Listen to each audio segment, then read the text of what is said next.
is not just wonderful. Indonesia is a wonderland. Teman-teman, yuk kita intip cara membuat batik asam basah. Bahan yang harus disiapkan: pertama, bubuk kunyit; kedua, deterjen; ketiga, kapas dan katen bat; keempat, piring plastik untuk wadah; kelima, sketsa motif batik. Cara membuatnya: tuangkan air ke bubuk kunyit dan deterjen.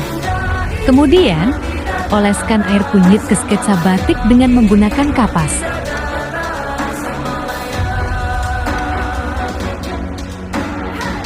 Setelah itu, oleskan air deterjen dengan cotton bud untuk mewarnai gambar.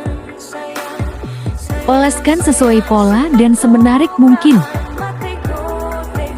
Warna kunyit yang terkena deterjen akan berubah menjadi kemerahan karena sifat asam basah. Kunyit bersifat asam, sedangkan deterjen bersifat basah.